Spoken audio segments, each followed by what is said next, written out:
Bon, je m'attendais pas à ça. Hier, j'ai enregistré un petit podcast à l'arrache en baladant dans la rue pour faire un coup de gueule un peu sur un système qui nous impose une seule vision du bonheur, une seule vision de la réussite et qui nous traite de ratés si on a envie de faire autre chose et qui nous met la pression depuis le moment où on est gamin pour nous dire si tu fais pas ça, tu vas rater ta vie, ça va être horrible et tout, par des gens qui eux-mêmes, on a l'impression qu'ils ont raté leur vie parce qu'ils sont toujours stressés, toujours malheureux, ils ont des cernes jusque là, ils en peuvent plus et tu te dis est-ce que c'est vraiment ça réussir sa vie?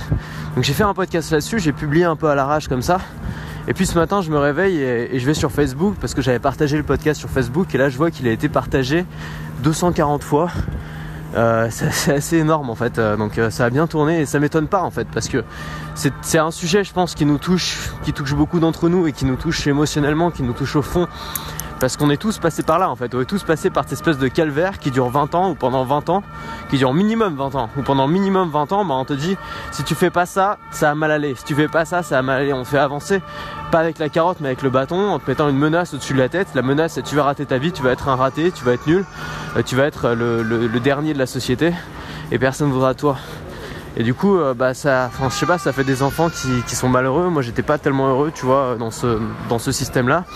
Quand j'ai découvert que je pouvais en sortir et qu'il y avait d'autres options, d'un coup, ça allait beaucoup mieux. Et aujourd'hui, j'ai choisi mon option. C'est une autre option, tu la connais, j'en ai déjà parlé. Et je suis beaucoup mieux comme ça. Et donc, c'est ça aussi que je voudrais transmettre.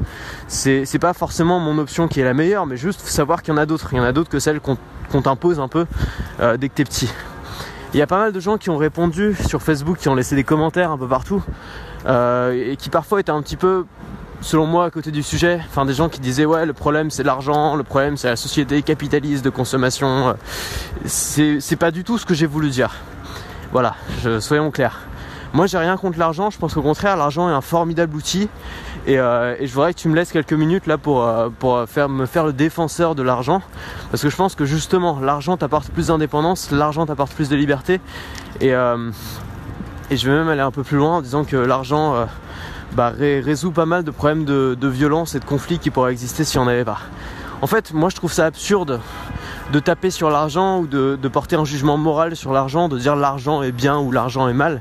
Parce que c'est un peu comme porter un jugement moral sur les couteaux et dire parce que Jean-Pierre a tué sa femme en 66 avec un couteau de cuisine, il faut interdire tous les couteaux de cuisine et forcer les gens à couper leurs tomates avec des fourchettes.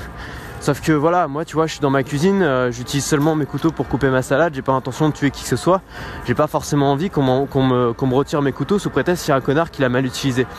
Et je pense que c'est pareil avec plein de trucs en fait, on attaque souvent l'outil alors que l'outil c'est juste un outil, ça a pas d'intention.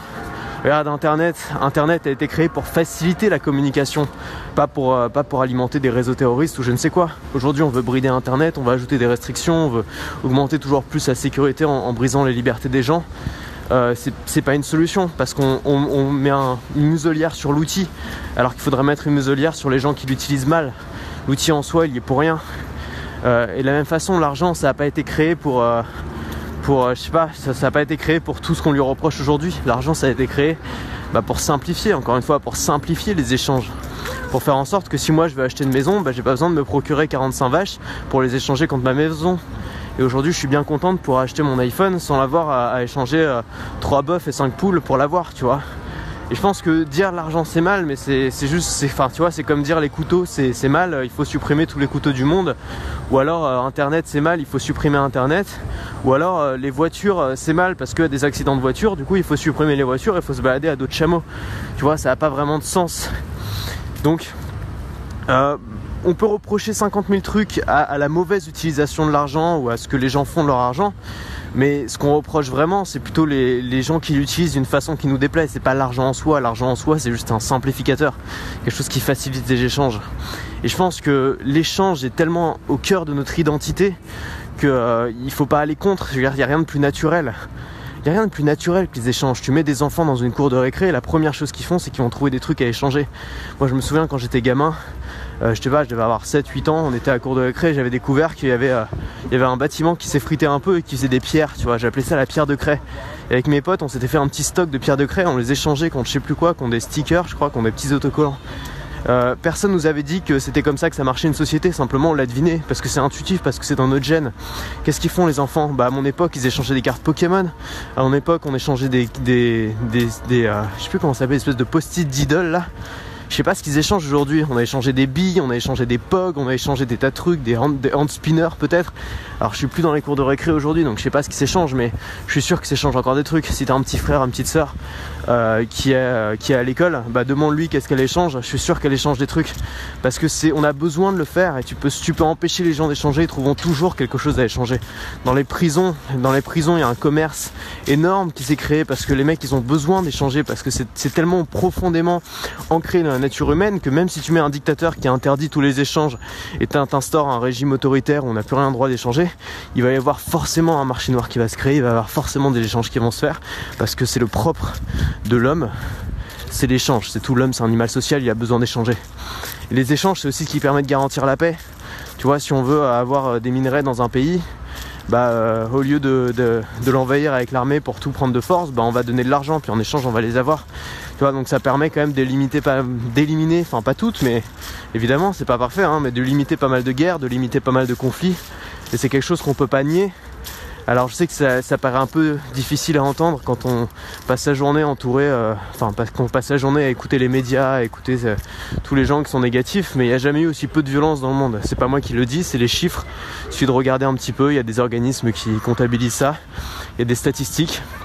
Il n'y a jamais eu aussi peu de criminalité, il n'y a jamais eu aussi peu de guerre, il n'y a jamais eu aussi peu de violence. Et c'est probablement, ça fera beaucoup de mal à beaucoup de gens d'entendre ça, mais c'est probablement grâce à la société capitaliste, grâce à la société libérale, où on peut s'échanger des trucs de manière à peu près libre, où il y a des marchés qui sont à peu près libres, où l'offre et la demande est à peu près libre. Je pense que c'est une bonne chose. Voilà. J'avais besoin de le dire parce que je voulais pas du tout mon dernier message passe mal. Qu'est-ce que je peux dire d'autre?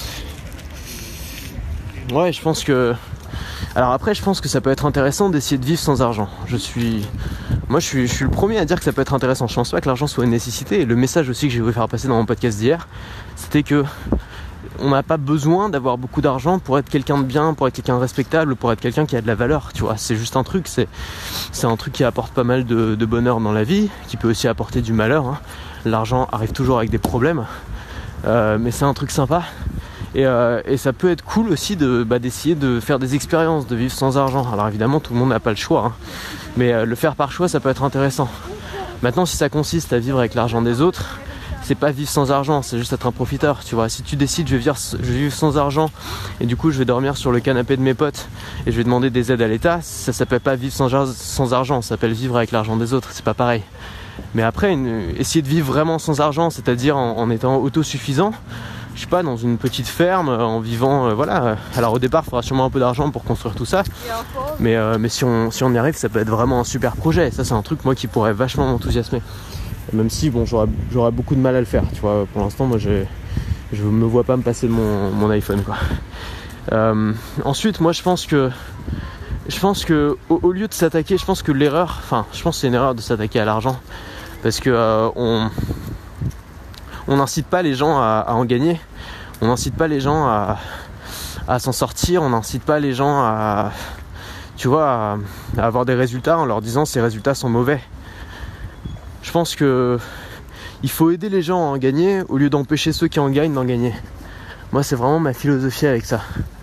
Et je trouve ça dommage, justement, cette espèce de mentalité très française qui dit ouais, l'argent c'est mal, les gens qui en gagnent c'est mal, etc., etc. Parce que finalement, on se complaît un peu dans une vie qui nous plaît pas forcément. Et l'argent, peut-être, n'a pas que des avantages, mais il a un énorme avantage, c'est qu'il apporte beaucoup d'indépendance. Si t'es jeune, que c'est tes parents qui te financent ta vie, t'es pas indépendant. Le jour où c'est toi qui finances ta vie, où c'est toi qui as ton appart, où c'est toi qui payes ta bouffe, là t'es indépendant. Là tu peux dire fuck à tes parents et aller faire ce que tu veux et faire les études que tu veux, et tes parents ils ont plus le choix, tu vois, ils peuvent plus rien t'imposer. Ils ont plus de moyens de pression sur toi. Quand tu dépends de l'aide de quelqu'un d'autre, on en parlait sur le podcast avec les youtubeurs qui dépendaient souvent des marques pour pouvoir vivre, et que c'était un problème parce que ça limitait leur indépendance. Quand tu dépends de quelqu'un pour pouvoir survivre, forcément t'as moins de liberté. Par définition, t'as moins de dépendre de quelqu'un, c'est avoir moins d'indépendance. Et l'argent t'apporte au moins ça, c'est une chose que t'apporte l'argent, c'est souvent une forme d'indépendance, c'est-à-dire que t'as plus besoin de demander, les gens ont plus vraiment de moyens de pression sur toi, t'as plus de liberté, et puis ça t'apporte aussi beaucoup plus de simplicité, je pense, dans ta vie, tu vois. C'est-à-dire que les problèmes de riches sont pas les mêmes que les problèmes de pauvres, alors parfois ils sont pires, ça arrive, mais souvent ils sont quand même c'est pas le problème de riche, c'est pas je sais pas ce que je vais bouffer ce soir, c'est un peu moins angoissant souvent. Donc voilà, je voulais juste faire ce petit podcast pour contrebalancer un petit peu ce que j'ai dit hier. Ça change rien à ce que j'ai dit hier, je pense vraiment. Enfin, tu le sais, de toute façon, c'est le choix de vie que j'ai fait, c'est le choix de vie que j'incite les gens à faire. Pas forcément faire la même chose que moi, évidemment, j'ai bien conscience qu'on peut pas tous faire ça, qu'on n'a pas tous envie non plus de faire ça. Mais juste, je sais pas, moi j'ai eu tellement de pression de me dire voilà ce qu'il faut faire, voilà ce qu'il faut faire, voilà ce qu'il faut faire. Il n'y a qu'une seule ligne, il n'y a qu'une seule voie et c'est la bonne. Qu'aujourd'hui, avec le recul, tu vois, j'ai 23 ans aujourd'hui, donc on pourrait penser le recul il vient quand on a 50, mais je commence déjà à avoir un petit peu de recul, en tout cas j'ai l'impression, avec le recul que j'ai aujourd'hui, je me rends compte que toute cette pression qu'on m'a mis et du coup que je me suis mis moi-même, tout ce stress que j'ai eu, il était inutile, tu vois, j'aurais très bien pu ne pas avoir mon bac par exemple. Je me souviens que l'année du bac c'était un gros stress pour moi parce que j'avais pas envie de bosser cette année-là. Ça me saoulait vraiment et j'ai bossé genre une semaine avant le bac, j'ai bossé à fond et c'était un gros stress et j'ai vraiment eu peur de pas l'avoir. Et en fait si je l'avais pas eu, j'imagine même pas la crise que ça aurait été à la maison et dans ma tête. Et pourtant ça m'aurait pas empêché de faire ce que je fais aujourd'hui et ça n'aurait strictement rien changé en fait, mais vraiment rien. À moins que j'aurais peut-être pu commencer ce que j'ai fait là plus tôt et avoir des résultats plus tôt et aujourd'hui être plus loin, je sais pas, mais voilà, c'était un faux débat, c'était un faux problème. Et aujourd'hui on a peut-être beaucoup de faux problèmes comme ça qui nous stressent pour rien et on regarde pas dans la bonne direction. Allez, à plus.